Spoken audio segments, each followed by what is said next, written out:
নমস্কার বন্ধুরা, মামুনিস কিচেনে আপনাদের সবাইকে স্বাগত। আজকে আমি বানাবো আমসত্ত্ব।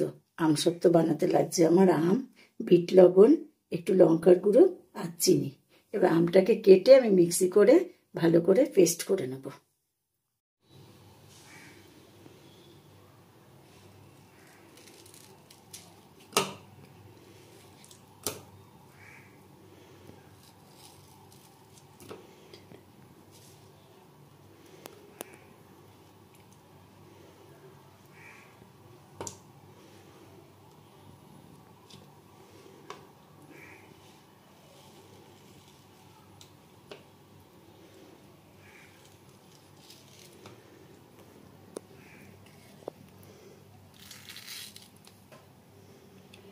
এবার এই আমগুলোকে আমি মিক্সিতে পেস্ট করে নেব।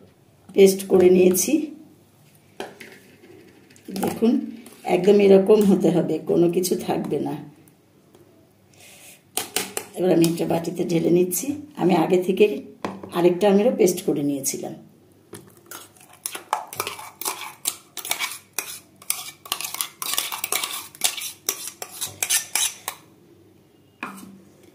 এবার এর মধ্যে চিনিটা দিয়ে দিচ্ছি।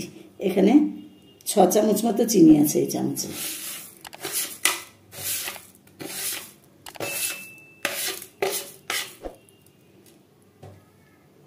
একটুখানি লঙ্কার গুঁড়ো দিচ্ছি,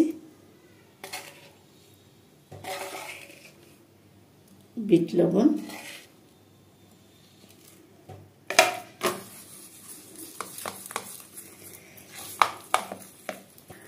এটা ভালো করে গুলিয়ে এবার কড়াইতে ঢেলে দেবো।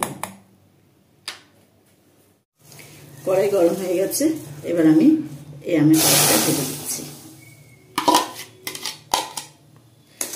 এবার হালকা আছে, এটাকে 20 থেকে 25 মিনিট ভালো করে জাল করে নেব।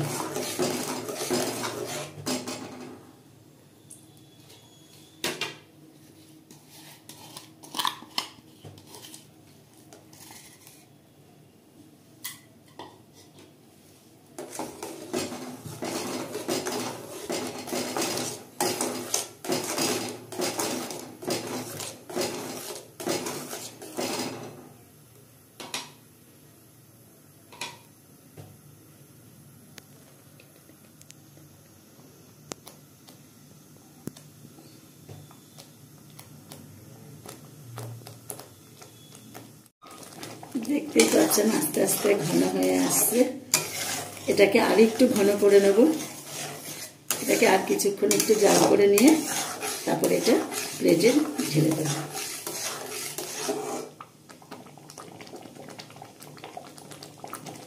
আর একটু ঘন হবে।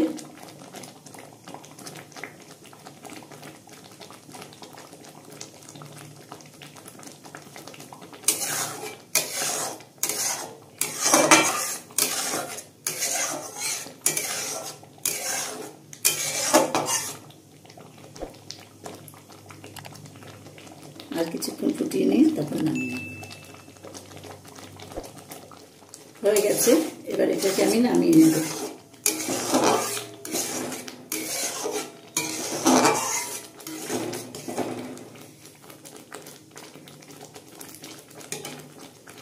এবার আমি একটা থালার মধ্যে একটু তেল ব্রাশ করে নিচ্ছি।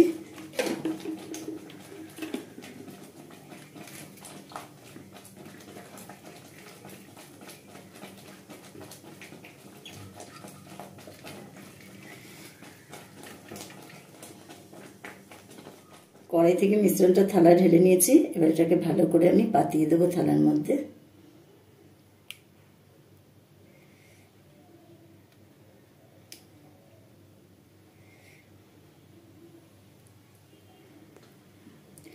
পাতলা করে সুন্দর করে পাতিয়ে দেবেন থালার মধ্যে। এবার এটাকে আমি 2 থেকে 3 দিন রোদের মধ্যে রেখে দেবো। আপনারা চাইলে 2-3 দিন পাখার তলায়ও রেখে দিতে পারেন, তাহলেও এটা সুন্দরভাবে শুকিয়ে যাবে। অল্প একটু লঙ্কার গুঁড়ো উপর দিয়ে ছড়িয়ে দেবো যাতে দেখতে সুন্দর লাগে।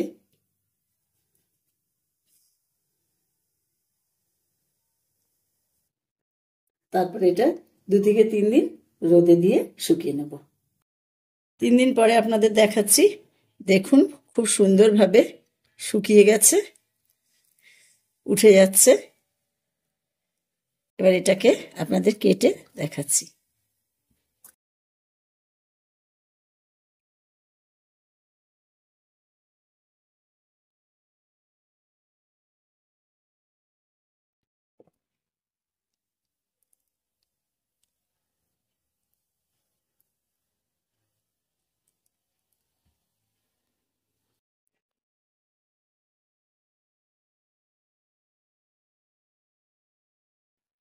প্রত্যেকটা টুকরোকে এভাবে ধীরে ধীরে রোল করে একটা প্লেটে রেখে দিচ্ছি।